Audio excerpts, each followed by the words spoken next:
So this is chapter number 5, the fundamental unit of life.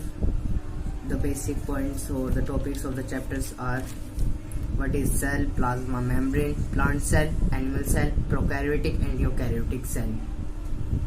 Before going on this topic, we will read the first paragraph of the chapter number 5 because it is important.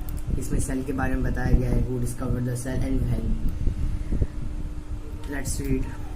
While examining a thin slice of a cork, Robert Hooke saw that the cork resembled the structure of a honeycomb, consisting of many little compartments. Cork is a substance which comes from the bark of a tree. This was in the year 1665 when Hooke made the chance observation through a cell-designed microscope. Robert Hooke called these boxes cells, cell in Latin word for a little room. तो जो इसमें का है वो है जो cell था वो सबसे पहली बार रॉबर्ट हुक ने फाइंड आउट करा था, एग्जामाइन करा था और उन्होंने अपना सेल्फ डिजाइंड माइक्रोस्कोप यूज करा था। और जो सेल था उन्होंने एक कॉर्क से लिया गया था। बेसिकली एक कॉर्क एक सब्सटेंस होता है जो बार्क में से निकाला जाता है, छाल में से निकाला जाता है पेड़ की।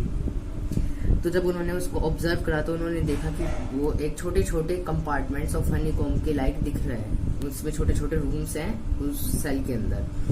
तो जो रूम्स होते हैं उन्हें लैटिन ग्रीक में बोला जाता है cell. This may seem to be a very small and insignificant incident but it is very important in the history of science. This was the very first time that someone had observed that living things appear to be consist of separate units. The use of the word cell is described these units is used till this day in biology. तो जो cell था उन्होंने discover करा था और वो science की history का बहुत महत्वपूर्ण ईयर था, जो कि डेट तो हमें कंफर्म नहीं पता। और ये सबसे पहली बार था कि जो कोई साइंटिस्ट किसी चीज को एग्जामाइन कर रहा है, किसी सेल को एग्जामाइन कर रहा है। और जो वर्ड उन्होंने निकाला था वहां से ऑर्गेनाइज करा था सेल, वो आज तक हमारी साइंस में यूज किया जा रहा है। So let's study about the cell. Basically cells are the basic building block of all living being. The human body is composed of trillions of cells. They are divided into different parts or organelles are the structure. Cell are the basic building block. तो जो cell है वो एक basic building block है जो पाए जाते हैं हर सांस लेने वाली जीव के अंदर. The human body is composed of trillions of cells. जो हमारी ह्यूमन बॉडी है उसमें आपको ट्रिलियन से भी ज्यादा मिल सकते हैं cells. They are divided into different parts. वो अलग अलग पार्ट्स में डिवाइडेड है. And such as organelle are the structure that perform certain task within the cell. So जो सेल है वो बहुत सारे सेल जब इकट्ठा होते हैं वो बनाते हैं टिश्यू, और जो बहुत सारे टिश्यू इकट्ठा होते हैं वो सब बनाते हैं ऑर्गन.